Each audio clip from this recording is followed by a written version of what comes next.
फैसल इदरीस भट्ट की चौंका देने वाली तहरीर। अब डंडे के बगैर गुजारा नहीं। ये तो आम मुहावरा सुना होगा कि जिसकी लाठी उसकी भैंस। आज मैं आपको बताऊंगा कि बर्रे सगीर पाको हिंद में लाठी यानी डंडे की अहमियत क्या है, मुल्क में जमहूरियत के अदवार में क्या खोया और मार्शल लॉ ने क्या मकाम दिया। ये फिक्रा क्यों बोला जाता है कि बुरी से बुरी जमहूरियत अच्छे से अच्छे मार्शल लॉ से बेहतर क्यों है। अपनी तहरीर में बताऊंगा कि पाकिस्तान में कामयाब हुक्मरान कौन थे, जिस वक्त सुपर पावर्स वतने अजीज के सामने घुटने टेकने पर क्यों मजबूर थी। बर्रे सगीर का सबसे कामयाब हुक्मरान कौन और उसका तर्ज हुकूमत कैसा था। चोरों पर तलवार चलाने से कबल अपने 7 भाइयों को कत्ल क्यों करवाया। फैसल इदरीस भट्ट की लर्जा खेज तहरीर सुनकर आपको आज के हालात समझ आ जाएंगे। फैसल इदरीस भट्ट लिखते हैं, जब general Ayub Khan field marshal था। आज यूरोपीय यूनियन में शामिल पूरे यूरोप को मुआशी मुस्तहकम करने वाला मुल्क जर्मनी जनरल अयूब के दौर में पाकिस्तान से कर्जा लेता था। दूसरी मर्तबा मार्शल लॉ लगाने वाले जनरल जियाउल हक के दौरे हुकूमत में उस वक्त की पहली बड़ी मईशत और सुपर पावर चीन पाकिस्तान से कर्जा लेता था। तीसरे मार्शल लॉ के मूजिब जनरल परवेज मुशर्रफ के दौरे हुक्मरानी में भी मुल्क मुआशी खुशहाली की जानिब गामजन था। जियाउल हक के बाद अचानक जमहूरियत आ गई और इस अवामी हुकूमत ने हमें न्यू वर्ल्ड ऑर्डर के तहत IMF के तबाहकुन जाल में फंसा दिया। इस वक्त चीन और जर्मनी मजबूत मुआशी ताकतें हैं, जबकि हमने उसके बाद जमहूरियत का मजा चख लिया और इस जमहूरियत ने हमें भिखारी बना दिया। जमहूरियत आई और हमने कर्जे मांगने शुरू कर दिए। 1988 से लेकर आज तक बनने वाली हर हुकूमत ने तमाम सिविल हुकूमत के तहत चलने वाले तमाम इदारों को बर्बाद करके बंद किया या यहूदी कंपनियों के हाथ फरोख्त किया।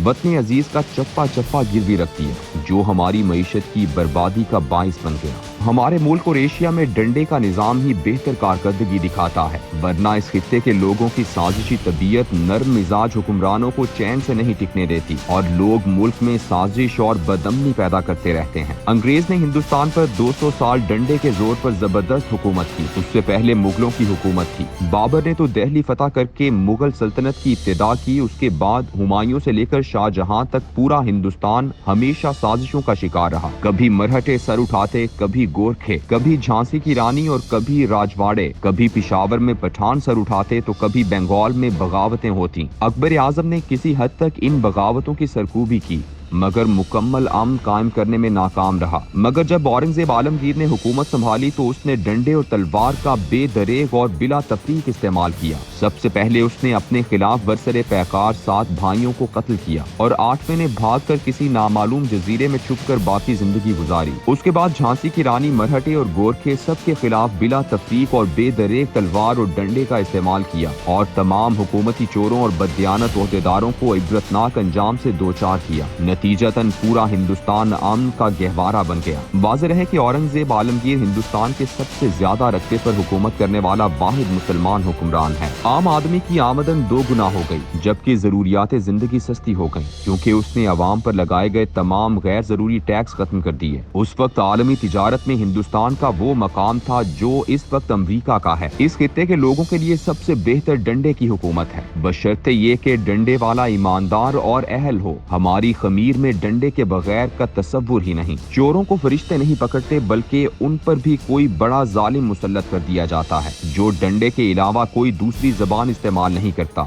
और मुआफी का लफ्ज उसकी डिक्शनरी में नहीं होता। जब अब्बासी खिलाफत के आखिर में बगदाद हर तरह जुल्म सितम और बेरारवी का गढ़ बन गया तो कुदरत ने हलाकू खान को बगदाद पर मुसल्लत कर दिया। उसने जुल्म की ऐसी इंतहा की जिसकी मिसाल तारीख में बहुत कम मिलती है। एक दिन एक बूढ़ी औरत उसका रास्ता रोककर कहती है, अल्लाह तुझ पर अजाब लाए। तो हलाकू खान का जवाब था कि ए बुढ़िया, पीछे हट, कभी अजाब को भी अजाब आया है। मैं खुद तुम्हारे करतूतों पर अल्लाह का नाजिल करदा अजाब हूँ। अब जल्द इसी तरह का अजाब नाजिल होगा जिसका शिकार सब सियासी मदारी होंगे। वो अजाब भी किसी को मुआफ नहीं करेगा। वैसे हमारे अवाम पर तो आए दिन अजाब आते हैं, कभी नाअहल और चोर हुक्मरानों की सूरत, महंगाई, दहशतगर्दी, लाकानूनियत, कभी टैक्सों की सूरत, कभी महंगी बिजली और पेट्रोल की सूरत, सैलाब की तबाहकारियों की सूरत। मगर इन सियासतदानों पर इन सब का कोई असर नहीं होता और वो इनसे और अवाम से लाताल्लुक भी रहते हैं। अगर सियासतदानों पर डंडे का अजाब आए तो अवाम को भी लाताल्लुकी का इजहार करना होगा, वरना ये अजाब अवाम को भी लपेट में ले लेगा। मगर उसे कोई नहीं रोक पाएगा, उसे कोई नहीं रोक सकता और ना ही वो रुकेगा,